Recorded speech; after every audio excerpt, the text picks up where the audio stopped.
to go away one at a time. The older ones first, until only Jesus left. With the woman still standing there, Jesus straightened up and asked her, "Woman, where are they? Has no one condemned you?" "No one, sir," she said. "Then neither do I condemn you," Jesus declared. "Go now and leave your life office." Leave your life of sin.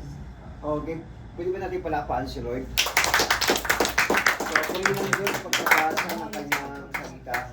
So, makikita po natin dito, the episodes provides an excellent example for us to follow when we find ourselves reacting judgmentally with an attitude of self-righteousness o minsan mas mabait pa tayo kaysa kay Lord. Paano natin? Di ba sabi ng Bible, pag tamad, anong gagawin? Sabi ni Lord yun. Pero ikaw, pinapakain mo pa, o di ba mas mabait ka kaysa kay Lord? Oh, yun. Example ko lang yun. Pero yun yung sinasabi. Pero hindi ka man sinasabi maging ano tayo, maging brutal tayo. So, yung ating pag-uusapan, so ito po ang ating pag-uusapan. Okay.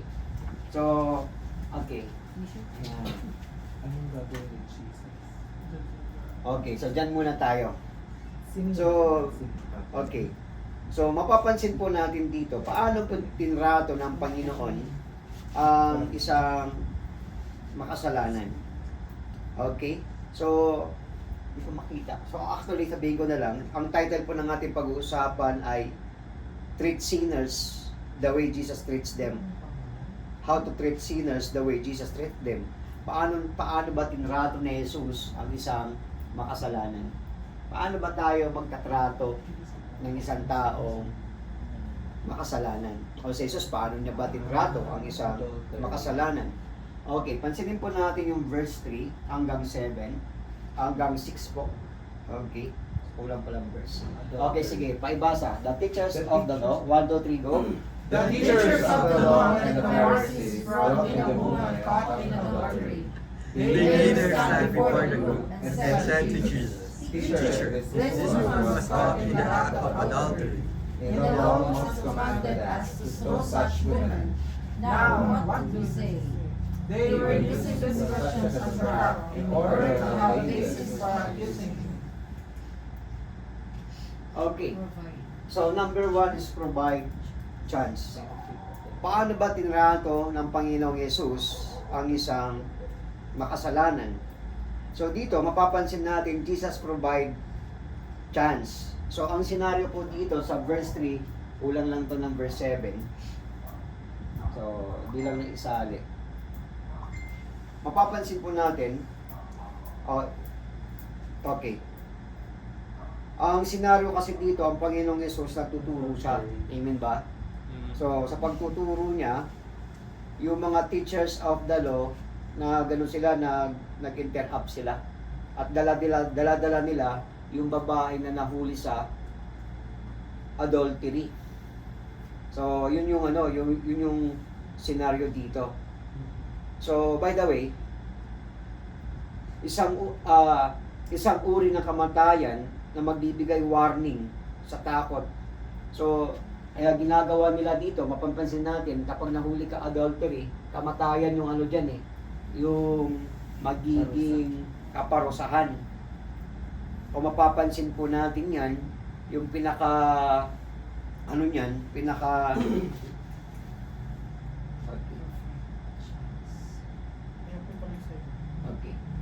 So, di na ilagay. So, maraming verses pala na nilagay. Okay. So, according sa Leviticus chapter 20 verse 10, kung mapapansin po natin dito, talagang yun kasi yung batas ni Moises kapag nahuli sa panahon nila sa salang adultery, pinapatay nila yon sa pamamagitan ng pagbato.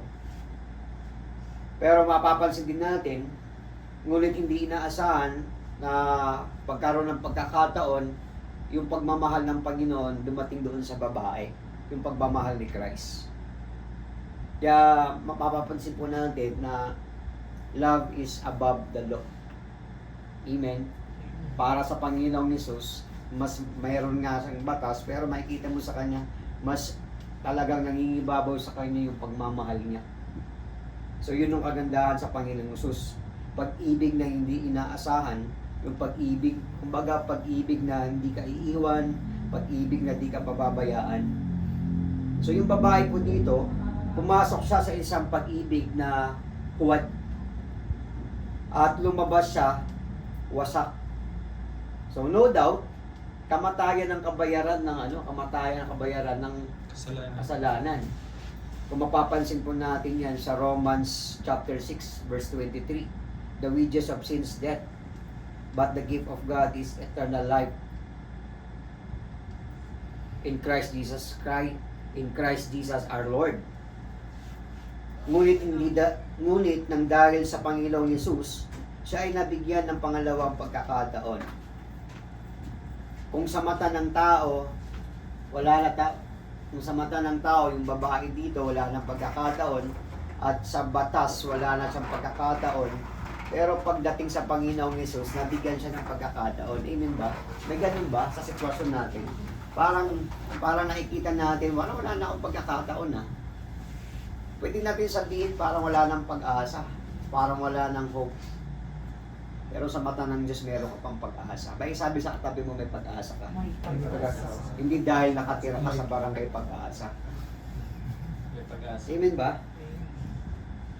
Kung sa mata ng tao at ng batas, wala ka ng pagkakataon, sa mata ng Diyos, meron pa. Kung sa tingin ng tao, wala ka ng pag-asa, sa tingin ng Diyos, may pag-asa ka pa, kapatid. Baka yun yung iniisip natin dito eh. Okay. So, si Lord, nagbibigay siya ng pagkakataon. Binasa ko nga ito kanina, di ba? For the wages of sin is death. Kabayaran ng kasalanan, kamatayan, pero yung kaloob ng Diyos ay iligtas ang bawat isa sa atin. O iligtas yung babae na nagkasala dito. Ngunit dahil sa Panginoong Hesus, talaga makikita mo yung doon eh. Chance, nakakalungkot lang minsan, kung tayo, minsan parang ayaw na natin magbigay ng pagkakataon. Amen. Pero I pray, matutuin tayo magbigay ng pagkakataon sa iba. Kung sa tingin ng tao wala ka ng pag-asa, sa tingin ng Diyos meron pa. Ang verse 7 dito, okay, kung mapapansin natin yung verse 7, when they keep on questioning him, he strengthened up and said to them, if any one of you is without sin, let him be the first to throw a stone at her. Verse 8, again, he stooped down and wrote to the ground. Pagdating sa verse 9, at this, those who heard begin to go away, one at a time, the older ones first, until only Jesus was left with the woman still standing there. Amen? So, galing lang ng puso dito ng Panginoon. Amen ba? Makikita natin yung pagkakataon na binigay ng Panginoong Hesus doon sa babae. At dalangin ko, tayo din, matuto rin tayo magbigay ng pagkakataon para sa iba. Amen. Bigyan mo ng chance. Kaya sabi sa katabi, bigyan mo naman ng chance. Bigyan mo ng chance. Bigyan mo ng sorry, Okay, so no one there was without sin. Sabi nga ng Panginoon, sino ba sa inyo hindi nagkasala pala? Sabi ng Panginoon, sige, kung sino man ang hindi nagkasala sa inyo, siya yung unang bumato. Nakuha natin, lahat ba tayo nagkamali? Yes. So walang babato pala. Yes. Nakuha natin, walang babato. Makinig po tayo maigi. Kung mayroong mang unang-una na qualified na bumato ang Panginoong Hesus. Kung mayroong mang unang-una ang pwedeng manghusga ang Panginoong Hesus. Hindi tayo o sino man, kundi ang Panginoong Yesus lang.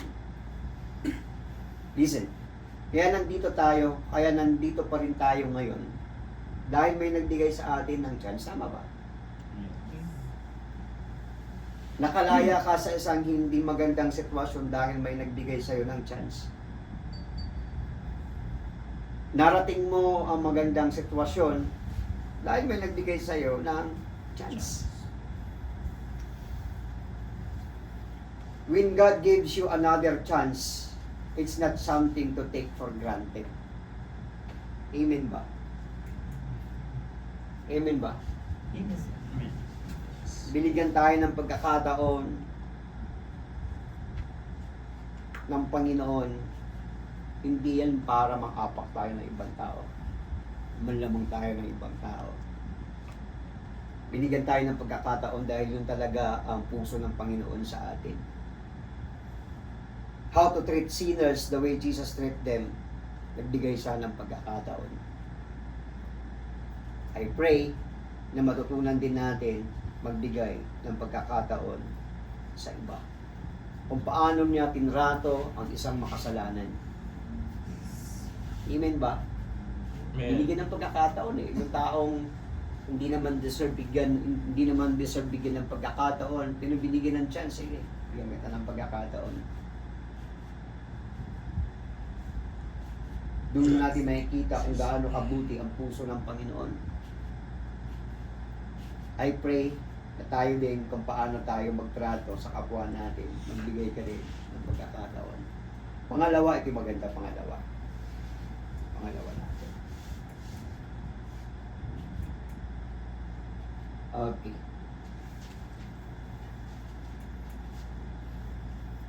Pangalawa is prevent condemnation. Basahin natin yung verse 8 hanggang 10. 1, 2, 3, go. Again, he stooped down and rolled on the ground.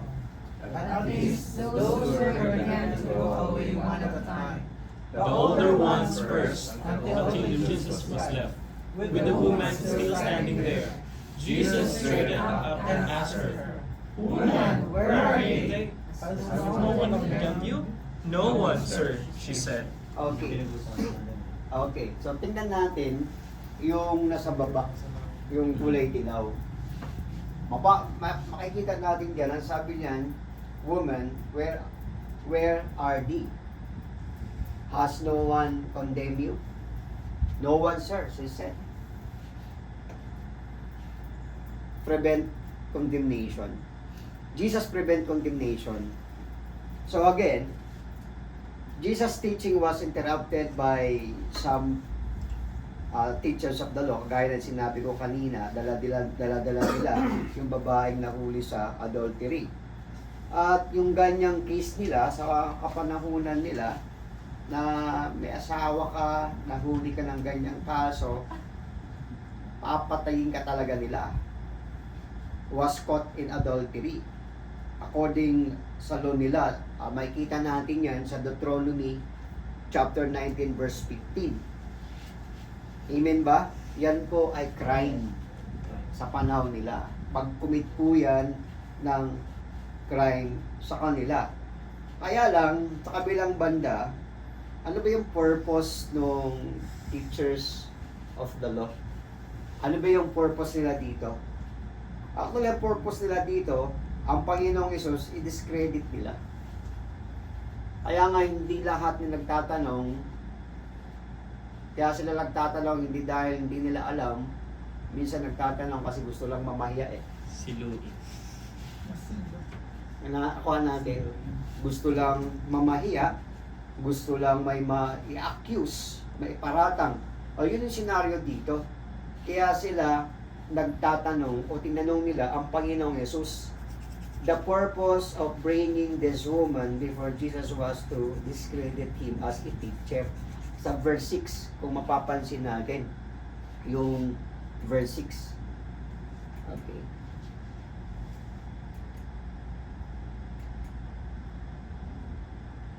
Okay. So, basahin ko na lang. They were using this question as a trap in order to have a basis for accusing him. Amen. So, ginamit nila yung tanong para mayroon silang may akusa sa Panginoon. Pero sa kabilang banda, makinig po tayo, Jesus never denied the adulterous woman had sinned, and from this account, the woman never denied it either. So, makikita natin yan. Jesus never denied the penalty the law required of the Pharisees, right, to carry out the judgment. What he did was force the accuser to acknowledge that they themselves were sinners. Okay, sa Jewish law, witness to a capital offense were the ones who begin to stoning. So when Jesus said, kaya sabi ng Panginoong Hesus, sino ba sa atin? Sino ba sa inyo yung walang kasalanan? Kung sino ang walang kasalanan sa inyo, siya yung unang bumato. Yung sinasabi ng Panginoon dito. Well, ang nais ng Panginoon dito, wala naman siyang gustong banggain na batas. Amen ba? Wala siyang gustong banggain na batas o wala siyang gustong sirain na patakaran nila dito. Kaya lang, ang nais ng Panginoon dito, makinig po tayo, gusto niya lang magkaroon ng tinatawag na due process. Yung tinatawag natin ngayon sa panahon natin, due process. Minsan, nag-ano ako sa Facebook, meron kasi doon nag-TikTok, nag-comment ako, pero ano naman, neutral naman yung ano ko i-comment eh. Pero tinawag niya akong kamote. Gusto ko sana mag-reply eh. Pero kapatid, mas kamote ka eh. Bakit? Kasi nagsasalita ka, wala kang basis. Sana meron kang basihan. Nagsasalita ka. Okay, kasi pinapatungkol niya, patungkol sa ano, sa politics. Kaya lang mapapansin natin, kung maalala natin sa panahon ni ano, wala akong kinakampihan ng mga politiko, no? Yung kay Lacson at saka kay Soto, nung sila hiningian sila nung sa confidential nila, nagbigay lang sila certificate. Ayun lang, kasi confidential.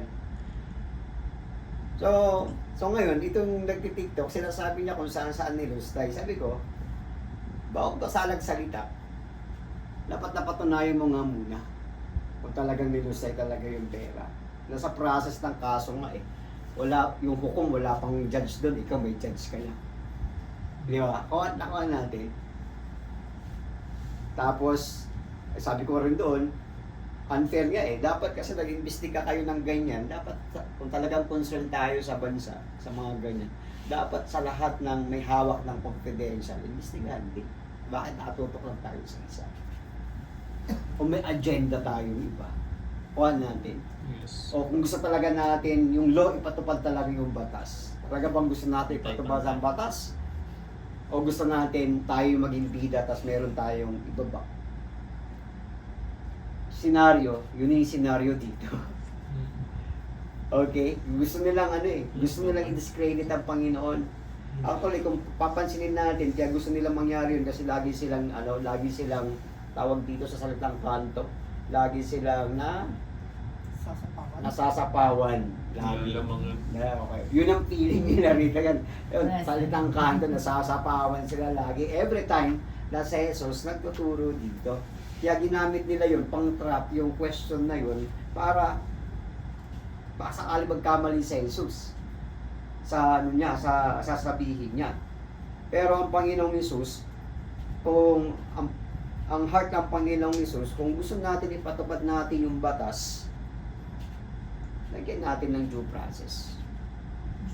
Amen. Tamang proseso dapat. For example, Deuteronomy 17 verse 5 and 7, sabi diyan, no, dalhin ninyo ang taong gumawa ng masama sa pintuan ng lungsod at batuhin hanggang sa mamatay. Verse 6, pwede lang patayin ang tao kapag napatunayan nagkasala siya sa pamamagitan ng patutuo ng 2 o 3 saksi. Pero kung isa lang ang saksi, hindi siya pwedeng patayin. Ako 7, ang mga saksi ang unang babato, sa mga nagkasala at susunod nababato ang lahat ng tao. Sa pamamagitan nito mawawala ang masama ang gawa sa inyong bansa, sa inyong bayan. So, gusto ni Lord, due process. Minsan, masakit minsan sa atin, sa tao, wala pang ang due process, gusto mo na kaagad, hatulan. Gusto mo na kaagad husgahan. Teka lang, sabi ni Lord, due process tayo. Hindi natin sinasabi na i-ano natin yung batas, sawatain natin yung batas, apakan natin yung yurakan ng batas, kaya nga lang, idaan natin sa tamang proseso, pagpapatupad natin yung tamang proseso. O yun talaga yung yun talaga yung gusto natin. Parusahan kung talagang may mali dito, kaso nga lang, ang masakit dito, wala sa tamang proseso. Amen? At pansinin natin, ang nakakatawa dito, kung mapapansin natin, mayroon nakakatawa dito kung mapapansin natin mga kapatid. Kasi kung makikita natin sa Leviticus chapter 20 verse 10, sabi dyan, if a man commits adultery with another man's wife, with the wife of this neighbor, both the adulterer and the adulteress are to be put to death. Amen? Sa batas nila, kung may ganito klase ng kaso o pagkakasala, ibig sabihin, dalawa dapat ang parusahan. Yun ang batas nila. Kaya lang, makikita natin dito, nasan pala yung isa? Nasan pala yung lalaki? Okay. Setup lang pala. Okay, nasan pala yung lalaki? At tapos hinaharap nila, bakit isa lang? Wala naman silang sinabi na nakatakas.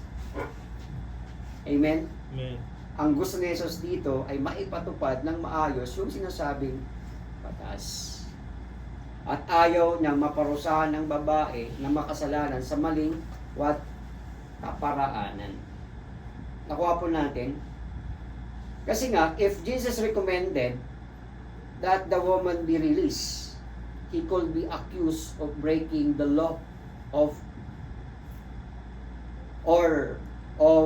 treating the law of Moses non-chalantly. So, okay, ano ibig sabihin natin dito? In other words, kapag ikaw ay isang nagsasabi na ginawa niya, tawag doon, testigo.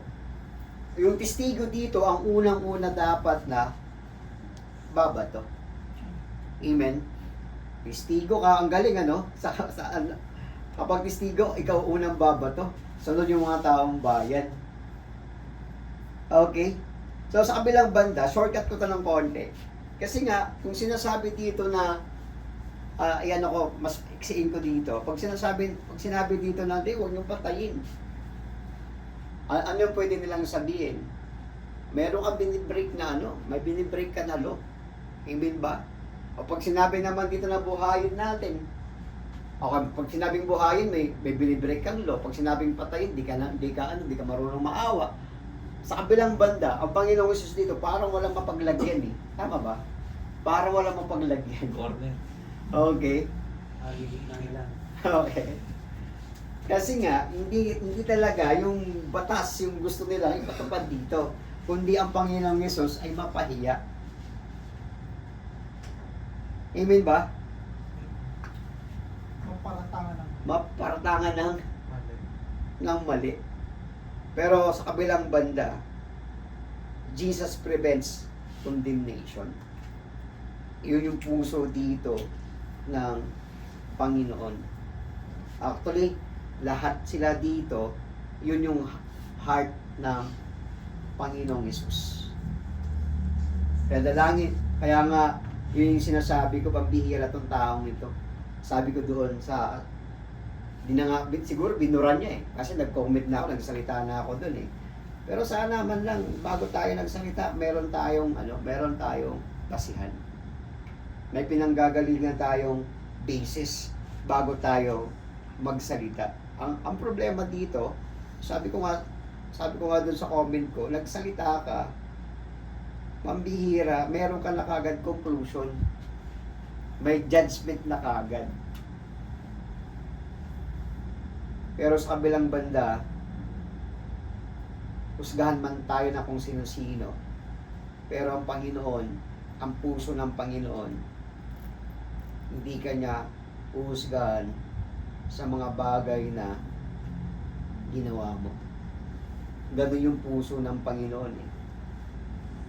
Sino dito yung nabigyan ka ng pagkakataon? Nabigyan na ba tayo ng pagkakataon? Amen ba?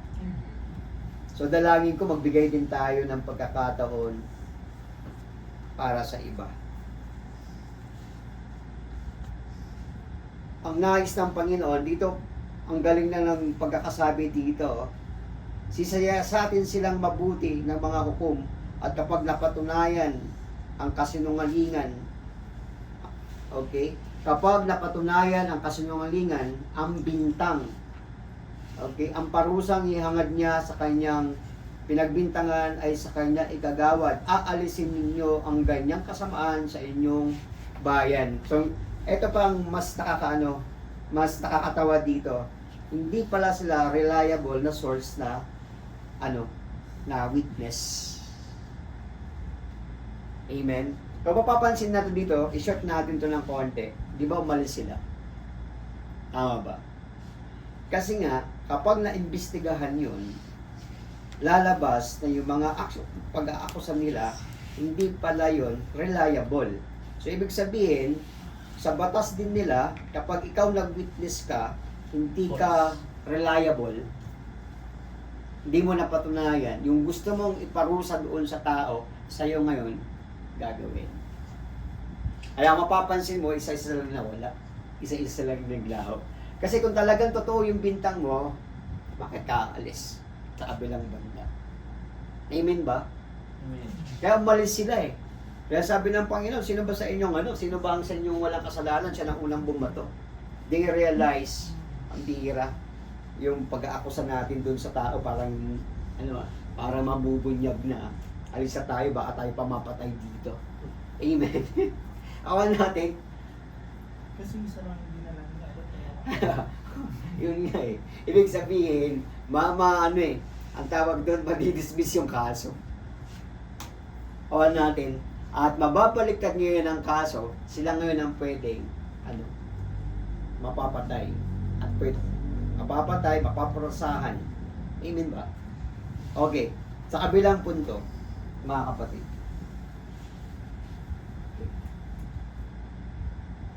Sa kabilang punto, kung mapapansin po natin dito, ang puso talaga ng Panginoon ay hindi husgahan ang mga taong nagkasala, kundi iligtas. Amen. Kaya, pag iniisip mo na hindi ka bagay dito, hindi, bagay ka dito. Kasi minsan nagdadalawang isip tayo, parang ayoko pumunta din kasi parang hindi naman ako karapat-dapat na umating dyan. Hindi naman ako karapat-dapat. Siguro, pag minsan, sa dami ng nagawa natin, pagkakamali sa buhay natin, kung minsan, yung sarili natin, ayaw na natin patawarin eh. Tama ba? Ayaw na natin siyang patawarin. Pero ang Panginoong Hesus, ang sadya niya, kaya sa pumunta dito, ibinigay niya ang kanyang buhay para iligtas sa mga taong nagkasala. Amen ba? For God did not send His Son into the world to condemn the world, but to save the world through Him. Amen ba? Hindi iligtas ang mga taong nagkasala. So yan po yung puso ng Panginoon. In Romans 8:1, therefore there is now no condemnation for those who are in Christ Jesus Christ. Sa pamamagitan ng panampalataya, Christ cancels condemnation. Amen ba? Amen. Kaya napakahalaga na magkaroon tayo ng tamang panampalataya. Napakahalaga magkaroon tayo ng tamang relasyon sa Panginoong Hesus.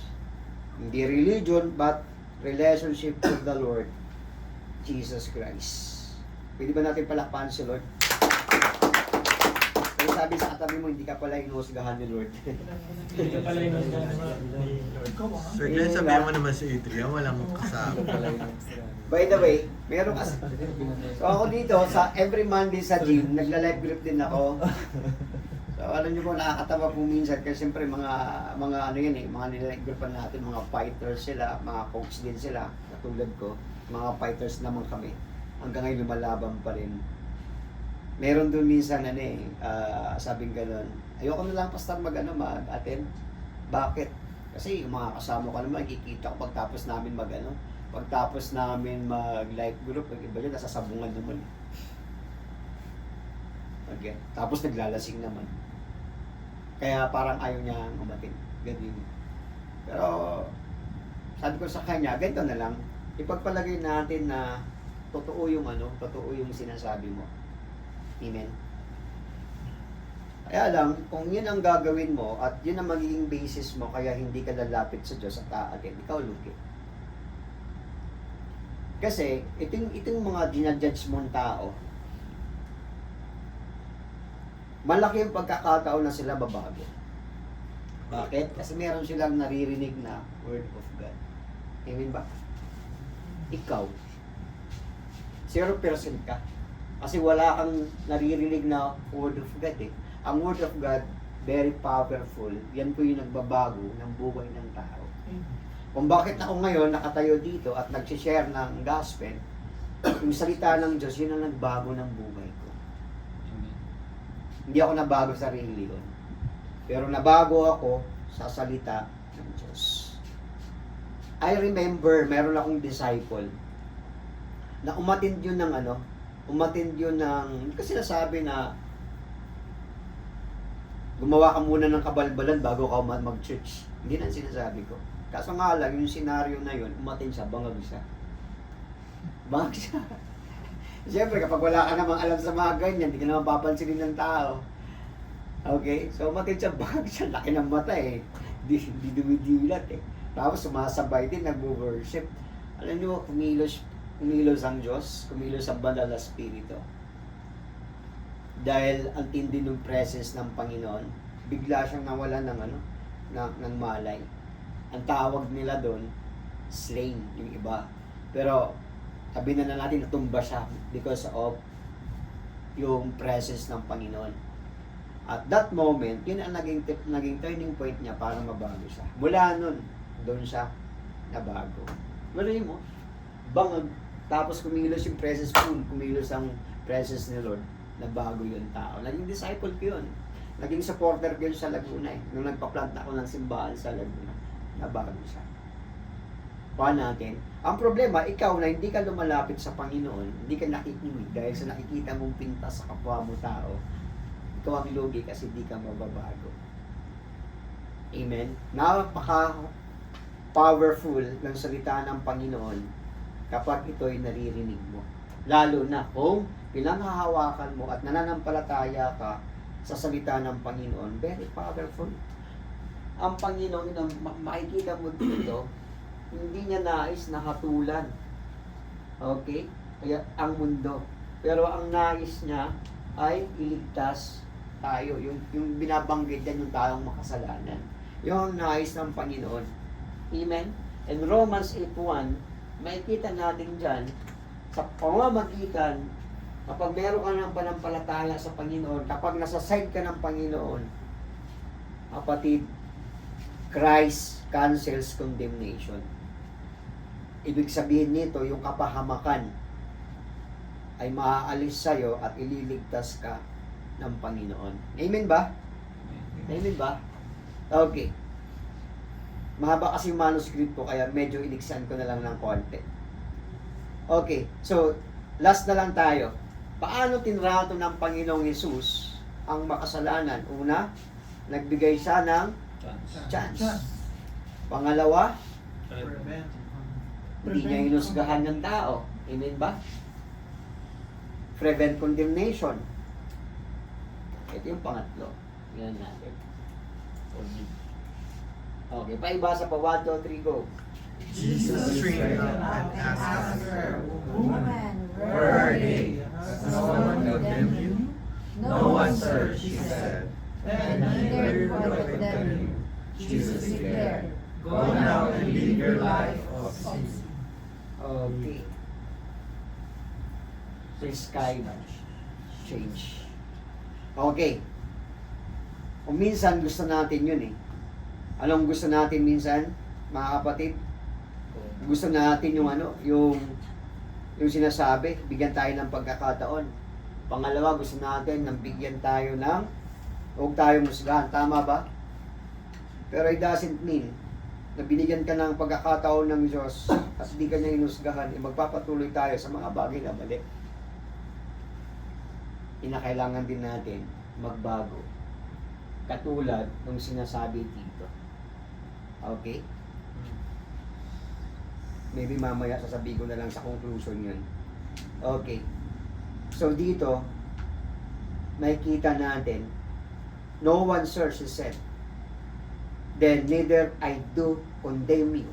Jesus declared, go now and live your life of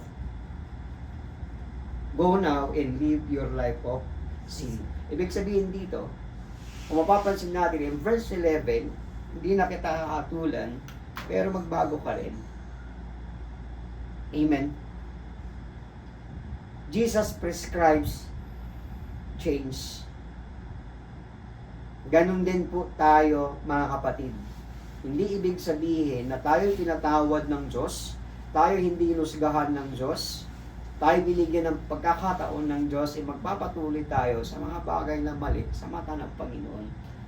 Pinakailangan din po natin magbago. Well, nakita ko kasi dito, sa verse 10 na to, and 11, dalawa eh.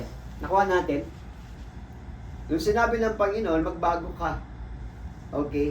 At ang babae dito, mapapansin mo, nagpabago din eh. Gusto kang i-reach out ng Panginoon, pero magpa-reach out ka din. Gusto kang habulin ng Panginoon, magpahabol ka din. Amen ba? Jesus prescribed change. So, prescription recommended dito, mga kapatid. Are you with me? May kausap po ba ako? Amen. Jesus was not minimizing the sin of this woman. In fact, Jesus did not tolerate this woman. He transformed her.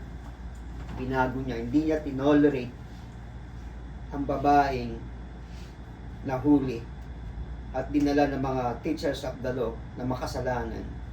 Pero binago niya. Tanggap tayo ng Panginoon. Hindi tayo inuhusgahan ng Panginoon. Pero kinakailangan iwan din natin yung mga bagay na hindi tama sa buhay natin. Yun yung lagi kong sinasabi sa church sa mga leaders. Lahat tanggapin natin. Anumang klase ng tao, tanggapin natin. Pero ituro natin yung tama. Ang problema kasi, mga kapatid, sa church history, kaya nasira ang church sa church history, tinanggap naman nila ang mga makasalanan sa church. Ang problema, yung kasalanan inadapt ng church. Pati mga paniniwala na hindi naman dapat inadapt, especially ng 11th century. Kasi yung paniniwala na may purgatory, hindi po sa Bible sa galing eh. Paniniwala po ito ng mga pagans. Paniniwala ito ng mga pagans. Lumabas sa 11th century, kung sa-search mo, ang bira, yun ang problema eh. Talagang inadapt naman ng simbahan, kaso nga lang hindi kinorek, hindi itinama. What is the point? Ang punto natin dito, tanggapin natin ang makasalanan, pero ituro natin yung katotohanan para lumaya sa kasalanan, hindi para idolatry. Amen ba? Kasi ganun po yung nangyari dito.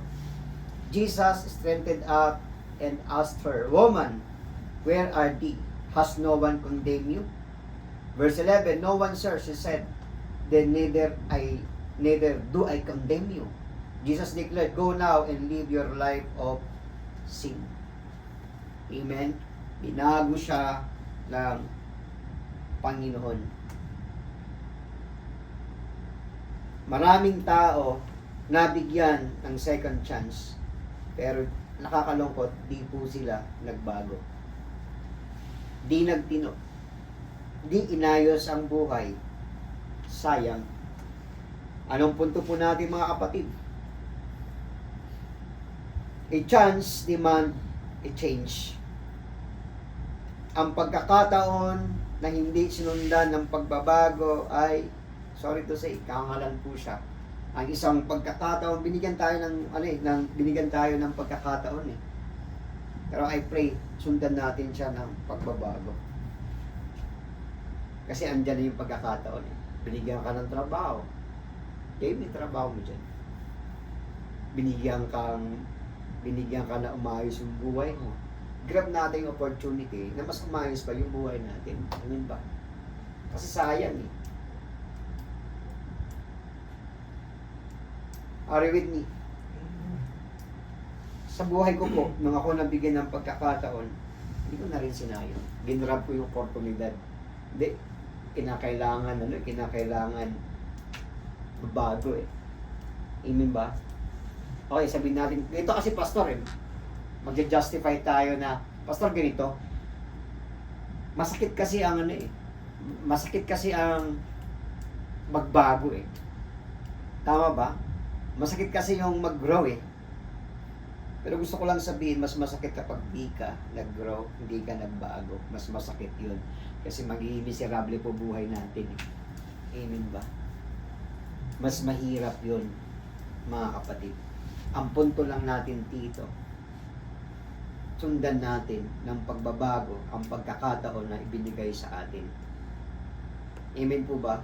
Kinakailangan sundan ng pagbabago ang mga pagkakataong ibinigay sa atin. Remember, a chance without change does not cure. Amen ba? Remember, a chance without change doesn't cure. Amen? Kapatid, maybe baka may mga binibigay na sa atin sunod na pagkakataon eh. Grab na natin yung oportunidad. Huwag na natin sayangin ang makalapit sa Diyos, ang magbago, ang lumago. Grab natin yung pagkakataon. Maybe kamay yan ng Panginoon eh, para tayo ay abutin. Amen ba? Pagmamahal yan ng Diyos eh. Jesus said to the woman, "Go now," ang sabi ng Panginoong Yesus. Amen.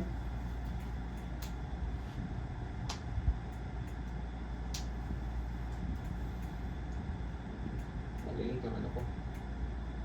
Kasi ako sanay gumamit dito. Okay. Okay. Panguli. Chance demand sacrifice. Change demand sacrifice. Are you with me? Pwede ba natin palapaan si Lord? Change demand sacrifice. Okay, first, sense of... Ay, ano ba nangyari dito? Pangalawa lang pala. Balik natin. Balik natin.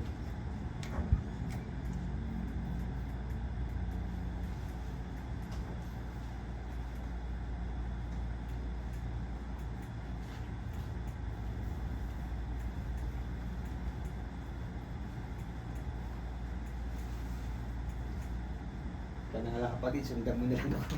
Hindi ako sanay gumamit lang. Okay. Jesus prescribed change. Okay, first, change demand is sense of urgency. Okay, ang pagbabago at pag-aayos ng buhay ay hindi sinisimulan bukas sa isang araw o sa isang buwan o sa isang taon. Ito ay sinisimulan ngayon. Pwede ba yun? Amen. Ngayon ang pagbabago. Ngayon ang panahon ng pagbabago. Amen? Amen. Okay. Kasi kailan pa tayo magbabago pala? Kapag huli na ang lahat.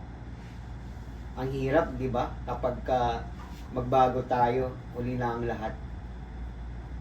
Kailan tayo magbabago kapag sira na buhay natin? Amen ba?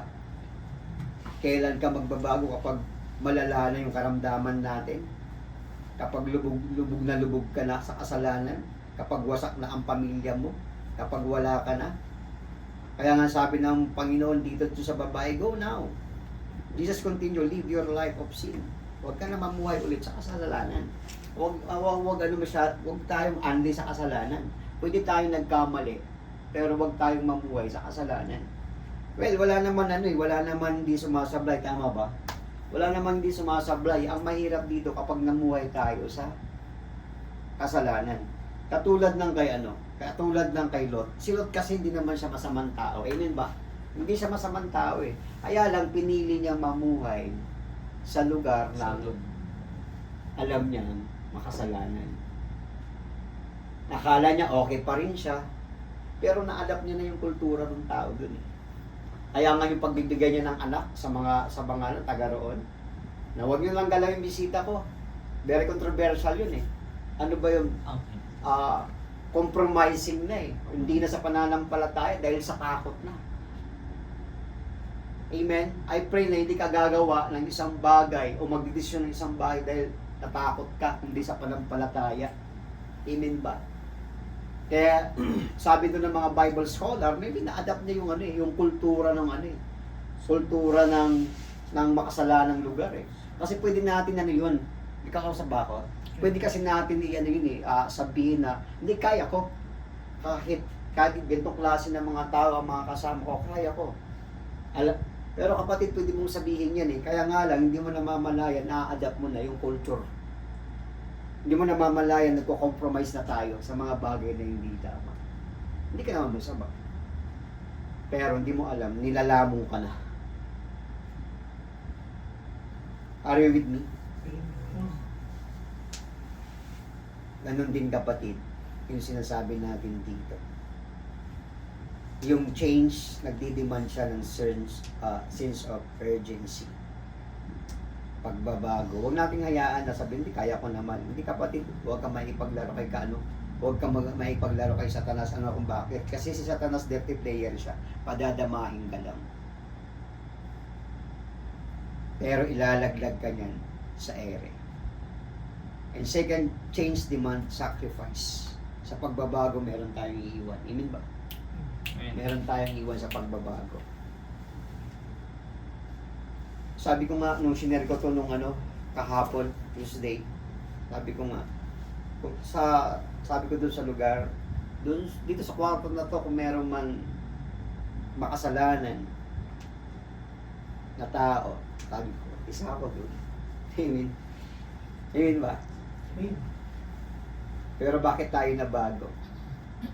Kinakailangan ng sacrifice. Sa pagbabago, kinakailangan ng sacrifice. Kasi ang hirap gawin ng isang bagay kung nakasanayan mo, tama ba? Sanay ka gawin yung bagay na yun eh. Ang masaya ka kapag may red horse. Diba? Masaya ka kapag pupunta tayo ng bear house. Yun ang, to be honest, yun ang masaya ako eh. Amen? Pero, nung naturuan na ako ng salita ng Panginoon, listen very carefully, pwede pala maging masaya na walang alak. Pwede pala. Ang akala ko dati, kinakailangan may alak, nagpupunta sa party, yun yung masaya. Pero napagtanto ko katagalan, nung ako ay natuturuan na at naguguro na sa pananampalataya, pwede pala maging masaya na wala ang mga bagay na yan. Kaya lang, para mawala yan, kinakailangan ng sacrifice. Lalo na kung naninigarilyo ka, tama. Tapos naglalakad ka, may nag-aalok sa'yo. Yossi, brother, Yossi. Di ba? Hirap ako dyan eh, nung ako kasi yung mga ako dati kulay dilaw. Sa chain smoker, kaya kong, sa isang araw, kaya kong bubus ng isang kaha kalahati, isang araw. Kaya pag nagpupunta ako ng Muñoz, may nagtitinda ng sigarilyo, para akong ginihigo papunta dun eh. Wala naman nakakita eh. Wait naman siguro dito. Wala natin. Pero, kinakailangan ng sacrifice eh. Kinakailangan ko kontrolin ang sarili ko. By the way, kapag ang sarili mo, hindi mo na nakokontrol, sorry to say, malala ka. Kapag hindi mo kaya kontrolin ang sarili mo, malala ka. Ibig sabihin, hook ka na doon sa bagay na yun. Ang ginawa ko, kinontrol ko, sacrifice. Sa pagbabago, may iwan ka at may ayusin ka. Amen? Anything that is not worth living is worth living. Huwag mong panghinayangan iwan yung mga bagay na ikakasira ng katawan mo, ng utak mo, ng spirito mo, ng buhay mo. Amen ba? Amen. Many people want change. Marami daw mga tao gusto ng pagbabago. Ganon din ba tayo? Gusto natin ng pagbabago? Amen. So, minsan, ganito daw. Many people want change, but they don't want to change. Daming sinasabing pangit, dapat ganito, dapat ganyan, pero tignan mo yung buhay, yung kilos, yung ugali, parang walang nakikitang babaguhin sa kanya. Amen ba? Dito na po ako magtatapos. How to treat sinners the way Jesus treat them. Paano tinrato ng Panginoong Yesus ang makasalanan? Bigay siya ng chance. Hindi niya inusgahan. Amen ba? Pero binago niya. Binago niya. Mapapansin po natin sa verse 9 hanggang 11. Sipo, meron ba? Verse 9 hanggang 11. Meron tayo dyan? Wala. Okay. So sabi dyan, when the accusers heard this, they slipped away one by one, beginning with the oldest until only Jesus was left in the middle of the crowd with the woman. Okay? Sige, pakibasa. 1, 2, 3, go. When the accusers heard this, they slipped away one by one, beginning with the elders, until only Jesus was left in the middle of the crowd with the woman. Then Jesus stood up again and said to the woman, "Where are your accusers? Didn't even one of them condemn you?" "No, Lord," she said. And Jesus said, "Neither do I. Go and sin no more." Amen. So mapapansin po natin, meron dyan word na Lord. Yan po ay Kyrios. Ibig sabihin, a Lord, Master, an honor, possessor, power, deity, the Lord. When you come to Jesus, caught in the act, you expect the full of weight of the law to crush into you. Pero kapatid, ang kagandahan dito, hindi ginawa ng Panginoong Yesus na husgahan ang babae dito. Ibig sabihin, kapag ang isang tao ay nagkasala, yung bigat ng kasalanan yun, deserve mo para tanggapin yung consequence ng kasalanan, deserve mo. Diba? Kanina sa Romans 6:23, ang kabayaran ng kasalanan ay kamatayan. So, ang bigat ng kasalanan, kamatayan. So, yun yung sinasabi ng scripture dito. But may bigat man na consequences, pero hindi yun yung ginawa ng Panginoon para ang bawat isa ay hatulan. Kundi ang nais ng Panginoon ay magkaroon tayo ng kaligtasan bawat isa. Amen ba? Yun ang nais ng Panginoon. Kung minsan naiisip natin pambira, parang wala na ata akong pag-asa. Pero ang binibigay sa atin ng Panginoon ay pag-asa at kaligtasan. Yun ang nais ng Panginoon. Napakabuti ng Panginoon sa bawat isa sa atin. Maybe marami na tayong mga pagkakamali, maybe marami na tayong mga failure, pero tinitingnan sa atin ng Panginoon hindi yung pagkakamali, hindi yung failure, pero hindi ibig sabihin ng tolerate tayo sa mga bagay ng mali na nagawa natin. Ang nais ng Panginoon, gusto tayo niyang iligtas, linisin, baguhin. Ang tanong ganito, gusto mo ba yun? Ang baguhin ka, ang iligtas ka. Amen. Wala tayong pag-uusapan dito na religion. Wala tayong pag-uusapan dito na anumang bagay. Pero ang nais na ng Panginoon, magkaroon ka ng kaligtasan. At para magkaroon ka ng kaligtasan, kinakailangan isuko mo buhay mo sa Kanya. Isuko mo ang buhay mo sa Kanya at tanggapin mo siya sa buhay mo bilang iyong Diyos, Panginoon at tagapagligtas. Amen ba? Amen. Sa oras na pwede ba tayong tumayo?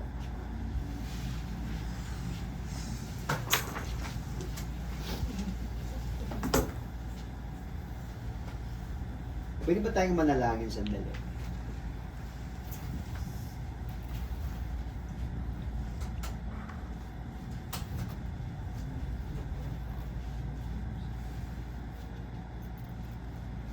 Pwede mo bang kausapin ng personal ang Panginoong Jesus? Kausapin mo lang sa personal.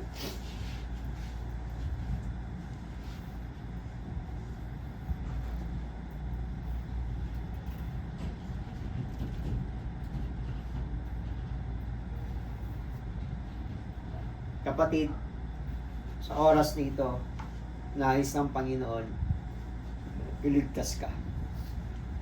Nais ng Panginoon, baguhin ka. Sa oras nito, iyan natin na tayo po'y makalapit sa Panginoon sa pamamagitan ng pagtanggap sa Kanya, sa pamamagitan ng panampalataya sa Kanya.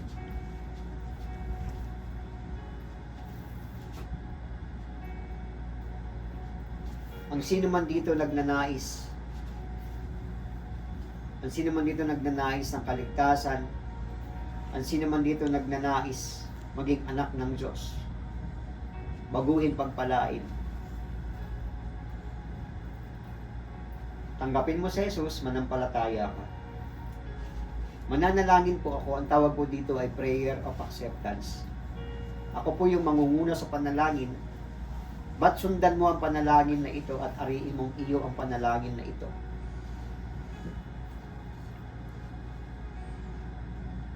Kabilang ko ng 3, taas mo yung kanang kamay mo.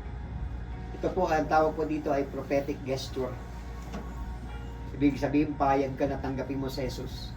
Payag ka manampalataya. Payag ka isuko mo buhay mo sa Kanya. Are you ready? 1, 2, 3. Raise your hands, then follow this prayer. Sabihin mo ganito, Panginoong Jesus, sa oras na ito, sinusuko ko sa iyo ang aking buhay. At sa oras din ito, binubuksan ko ang aking puso, ang aking buhay. Panginoong Jesus, natanggap kita bilang aking Diyos, Panginoon, tagapagligtas. Naway maghari ka sa lahat ng aspeto ng aking buhay. Panginoong Jesus, sumasampalataya ako sa iyo ng buong puso ko. Panginoong Jesus, tawarin niyo po ako sa lahat-lahat na ginawa kong kasalanan, sa isip, sa salita, at sa gawa. Sinasadya ko man o hindi, liman o hayag, na ginawa kong kasalanan, tawarin niyo po ako, linisin niyo po ako ng inyong dugo na dumanak sa cross ng Kalbaryo, at isulat ang aking pangalan sa aklat ng buhay, at turuan ako sumunod sa iyong mga salita, sa iyong kalooban. Panginoong Jesus, gamitin mo buhay ko sa paraan mo. Sa ngalan ni Jesus, Amen. Pwede ba natin palakpakan sa Lord? At not this time, mga kapatid, naniniwala ako na may gusto kong hingin sa Panginoon. Hindi ko alam kung ano yung mga bagay na gusto mong hingin sa Panginoon, but this time, hingin mo ngayon sa panalangin yung mga bagay na gusto mong hingin. Bahay ba yan? Sasakyan ba yan? Property ba yan? Negosyo ba yan? Mag-aaral ba ng mga anak mo, pamilya mo? Mga taong gusto mong makakilala sa Diyos? Pwede mo ba ipanalangin yung mga gusto, yung mga dinidesign ng puso mo na gusto mong hingin sa Panginoon? Let's pray. Hingin mo ngayon, maniwala ka ng ganito yung presence ng Panginoon, handa siya pakinggan yung mga panalangin mo. At habang nananalangin ka, nais kong ipag-pray yung bawat isa. Panginoon, maraming salamat po sa pagkakataon, Lord, itong Pinolic Pipes Company. na every Thursday, gamitin mo Lord yung every Thursday bilang kamay mo, bilang boses mo, to reach out people para sa kanilang kaligtasan, para sila pagpalain sa pangalan ni Jesus. And Lord, mga salita mo na narinig namin, Lord, mag-sink-in ito, Lord, sa aming isip, puso, i-execute namin ito sa personal naming buhay. Hindi lang namin napakinggan, kundi ipabuhay po namin yung mga natutunan namin sa mga oras na ito. Sa pangalan ni Jesus. Oh, hallelujah. Dalayan ko, Lord, na tumibay ang bawat isa sa panampalataya saan mo mga kami dadalhin, Lord, maging matibay kami. Lord, mag-stand kami, mag-side kami sa'yo. And I know, Lord, kapag kami nagsaside sa'yo, yung tagumpay magsaside din sa amin.